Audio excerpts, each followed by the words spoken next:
Isang balyena ang napadpad sa dalampasigan ng Kalamansig, Sultan Kudarat. Namatay ito kalaunan matapos pagkaguluhan at sakyan pa ng mga tao. Nakatutok si Mav Gonzalez. Pinaligiran ng mga bangka at sinakyan pa ang balyenang ito na stranded sa isang beach sa Kalamansig, Sultan Kudarat. Ayon sa nagpost ng video na si Hazi Masukat, napadpad ang nanghihinang balyena sa Poral Beach kahapon ng umaga. Pero imbis na tulungan, dinagsa ito ng mga tao. Ang ilan, sumakay pa sa likod ng balyena habang pilit itong lumalangoy palayo dahilan para sumadsad ang tiyan nito sa mababaw na bahagi ng dagat. May 5 naman aniyang lalaki na sumubok itulak ang balyena papunta sa malalim na bahagi ng tubig. Lalong gumulo ang sitwasyon nang palibutan ng mga bangka ang balyena at tila ginawang atraksyon ng mga nakasakay.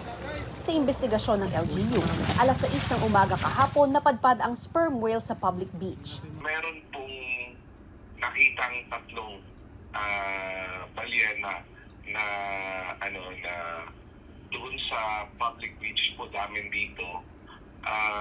At yung isa po iniwan nila, parang hinatid nila, then iniwan yung isa. Unfortunately, yung mga tao po instead na mag-report sa authority, probably they were so amazed. Alas 9 ng umaga na nakarating ang mga otoridad nang may mag-report na ng insidente.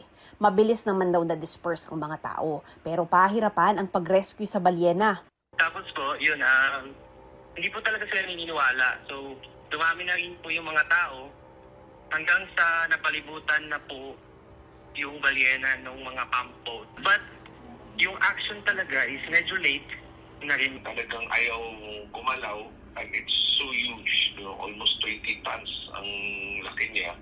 So, inabot po siya ng low tide doon. So, we have to wait na naman na magkaroon ng high tide.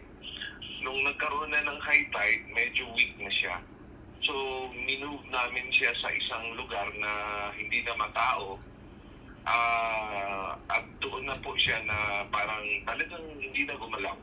Alas 6 kagabi, namatay ang balyena. Nang suriin ng mga marine biologist, may maliliit umano itong sugat. It appears to be parang yung it was yung parang mga ng isda din, no? Kagat ng mga isda na maliliit. Mayroon mga gano'n na sumasadsad sa dalampasigan.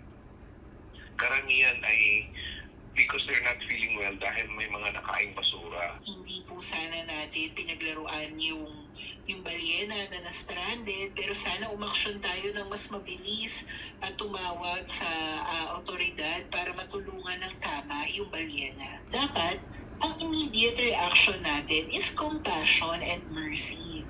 Kasi na-stranded yung hayop, kahit na anong hayop pa yan, kung balyena yan na na-stranded sa beach or sawa na biglang tumatawid sa kalsada. Para sa GMA Integrated News, Mav Gonzalez, nakatutok, 24 oras.